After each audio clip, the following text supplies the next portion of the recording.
बहुत समय पहले की बात है। एक गांव में एक मंदिर था जिसमें देव शर्मा नामक एक साधु रहता था। गांव का एकमात्र मंदिर होने के कारण गांव के सभी लोग वहां पूजा करने जाते थे और कई प्रकार का चढ़ावा भी चढ़ाते थे। कई सालों से साधु मंदिर में पूजा पाठ कर रहा था, इसलिए सभी लोग उसका बहुत सम्मान करते थे और उसे भी उपहार स्वरूप कई वस्तुएं प्रदान करते थे। इस तरह से साधु के पास काफ़ी सारा धन जमा हो गया था। वह अपना सारा धन एक पोटली में बांध कर रखता था। उसे अपने धन के चोरी हो जाने का भय था, इसलिए वह उस पोटली को हमेशा अपने साथ रखता था। एक दिन उस गांव में एक ठग आया। उसे जब साधु के धन की पोटली के बारे में पता चला तो वह उसे चुराने की योजना बनाने लगा, लेकिन साधु पोटली को हमेशा अपने पास रखता था, इसलिए ठग को कोई अवसर ही प्राप्त नहीं हो पा रहा था।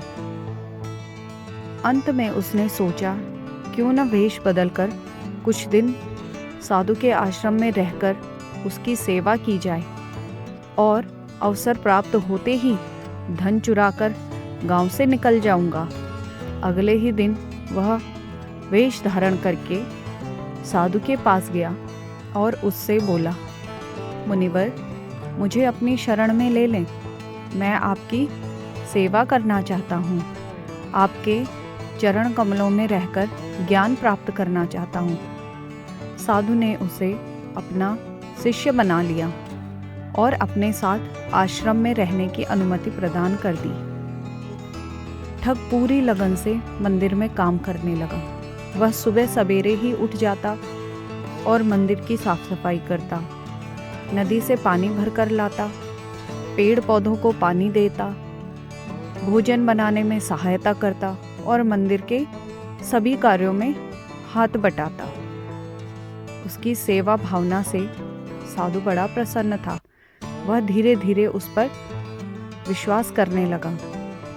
अब वह जहाँ जाता ठग को भी अपने साथ लेकर जाता। एक दिन उसे पड़ोसी गांव में अनुष्ठान के लिए बुलाया गया। वह ठग को साथ लेकर उस गांव की ओर निकल पड़ा और अपनी धन की पोटली उसने अपनी कमर में बांध ली। रास्ते में एक नदी पड़ी। साधु ने सोचा, अनुष्ठान के पूर्व स्नान कर लेना उचित रहेगा। उसने अपनी दुशाला के नीचे धन की पोटली रखी और ठग को बोला कि वह उसकी पोटली की रखवाली करे। ऐसा कहकर वह नदी में स्नान करने चला गया। ठग को इसी अवसर की प्रतीक्षा थी।